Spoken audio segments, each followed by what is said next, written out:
Hello students, welcome back to VK study centre. तो students, ये जो हमारा पार्ट 4 है, ये इस सीरीज़ का लास्ट पार्ट होगा। ये सीरीज़ बेसिक डेफिनेशंस की थी जो कि केमिस्ट्री से रिलेटेड हैं। तो स्टूडेंट्स, लास्ट पार्ट में हमने कंपाउंड, मिक्सचर और सिंबल के बारे में पढ़ा। तो स्टूडेंट्स, अगला हमारा टॉपिक है रिलेटिव एटॉमिक मास। तो स्टूडेंट्स, ये बुक वालों ने थोड़ा एडवांस टॉपिक दे दिया है, तो इसको हम आगे पढ़ेंगे। तो अब इस टॉपिक को हम फ़िलहाल स्किप करते हैं। तो हमारा नेक्स्ट टॉपिक जो है वो एम्पेरिकल एंड मॉलिक्यूलर फार्मूला है। The compounds are represented by chemical formula. जो भी सारे दुनिया के कंपाउंड्स हैं वो केमिकल फार्मूला की मदद से रिप्रेजेंट करते हैं। As elements are represent by the symbols with respect to valencies. उन केमिकल फार्मूलाज में एलिमेंट्स के सिंबल के साथ साथ उनकी वैलेंसीज भी दिखाई जाती हैं। केमिकल फार्मूला दो किस्म के होते हैं। सबसे पहले एम्पेरिकल फार्मूला और उसके बाद मॉलिक्यूलर फार्मूला।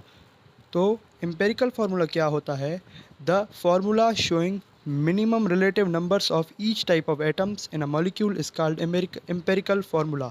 एम्पेरिकल फार्मूला जो होता है वो हमें कम से कम number of atoms as compare to actual number of atoms present in that compound, यानी कि एम्पेरिकल फार्मूला हमें कम नंबर ऑफ एटम्स शो करता है as compare to the numbers जो कि असल में उसी कंपाउंड में मौजूद होते हैं। कैसे? Empirical formula show simplest ratio of each atoms present in a molecule. Empirical formula क्या करता है कि वो सिंपलेस्ट रेशियो यानी कि डिवाइड कर कर जो हमारा नंबर बचता है वो दिखाता है। Empirical formula does not show the actual number of atoms in the molecule. कोई भी अगर हमें मॉलिक्यूल दिया गया है, अगर उसका एम्पेरिकल फार्मूला गिवन है तो उसमें एक्चुअल नंबर ऑफ एटम्स हमें नहीं दिए गए होते। Empirical formula tells us the type of element present in it. Empirical formula का ये ही काम होता है कि उस कंपाउंड में जो भी एलिमेंट मौजूद है वो बताना।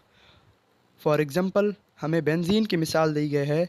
Benzene has molecular formula C6H6 which has simplest ratio of hydrogen and carbon is also 1:1। यहाँ पर हमें बेंजीन की मिसाल दी गई है जिसका मोलिकुलर फार्मूला है C6H6, जिसका सिंपलेस्ट रेशो 1:1 है। अब 1:1 उसका सिंपलेस्ट रेशो कैसे है?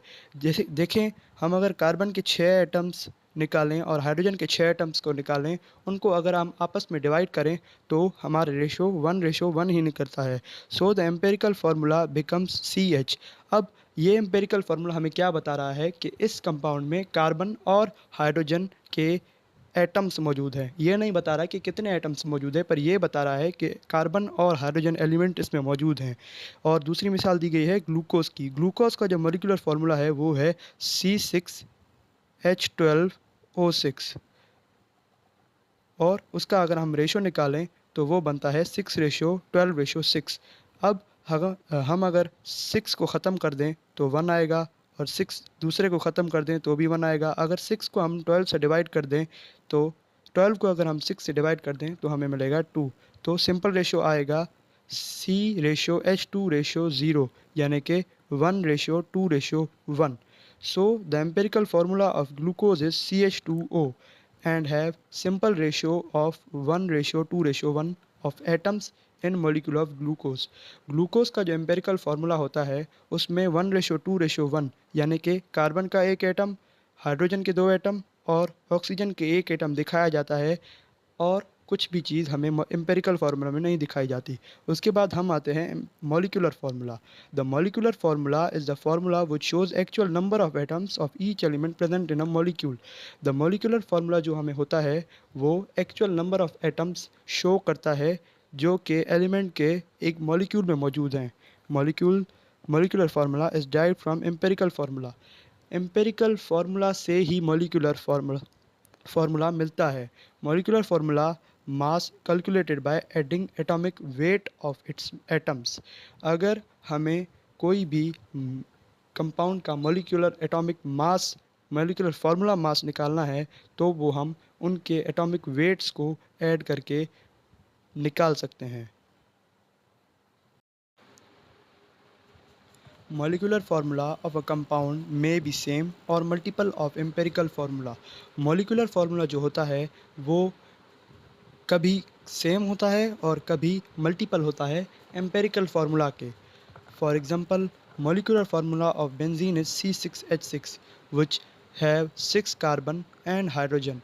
Molecular formula is an integer multiple जैसे कि 1, 2, 3 यानी कि 1, 2, 3 और ऐसे ही बढ़ती सीरीज़ है 4, 5, 6 of the empirical formula. Molecular formula जो बराबर है empirical formula multiply number of atoms where n is equal to 1, 2, 3. इसके बाद हम आते हैं कुछ कंपाउंड हमें दिए गए हैं जिनके एम्पेरिकल और मॉलिक्यूलर फार्मूला हमें बताए गए हैं, जो कि है कार्बन डाइऑक्साइड. कार्बन डाइऑक्साइड का एम्पेरिकल फार्मूला कार्बन CO2 और मॉलिक्यूलर फार्मूला भी CO2. इसी तरह हमें और भी कुछ कंपाउंड्स दिए गए हैं जिनके मॉलिक्यूलर और एम्पेरिकल फार्मूला हमें मिले हैं. उसके बाद हम आते हैं atomic number and atomic mass. The atomic number is a number of protons present in the nucleus of an atom of any element. जो एटॉमिक नंबर होता है वो नंबर ऑफ प्रोटॉन्स होते हैं जो कि किसी भी एटम के न्यूक्लियस में मौजूद होते हैं. कैसे? It represent by symbol Z. ये एटॉमिक नंबर जो है Z से रिप्रेजेंट किया जाता है. All atoms of an element have same atomic number. जो भी एलिमेंट के अंदर एटम्स मौजूद हैं वो एक ही एटॉमिक नंबर को रिप्रेजेंट करते हैं due to the presence of same number of proton. Element के अंदर एक ही किस्म के एटम होते हैं और उन एक ही किस्म के एटम के अंदर एक ही नंबर ऑफ प्रोटॉन्स मौजूद होते हैं. इसलिए एक एलिमेंट के अंदर जो एटम्स मौजूद हैं उनके सारे नंबर ऑफ प्रोटॉन्स एक ही होंगे. For example, in all oxygen atoms have 8 number of protons. Due to this atomic number is 8.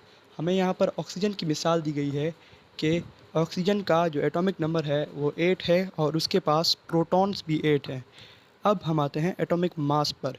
Atomic mass is sum of number of proton and neutron present in the nucleus of atom of any element.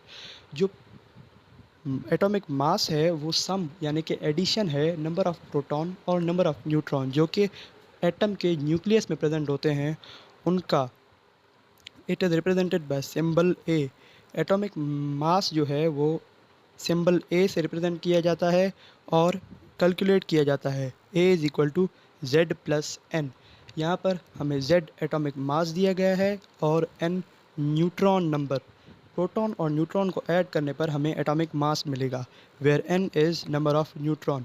For example, nitrogen atom have 7 number of proton and 7 number of electron.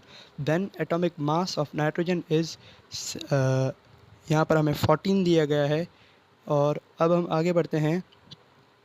यहाँ पर हमें example दी गई है कि अगर किसी element के पास 11 proton हैं एंड नंबर ऑफ़ न्यूट्रॉन 12 हैं, उनका atomic number and atomic mass हमें फाइंड करके दिखाओ.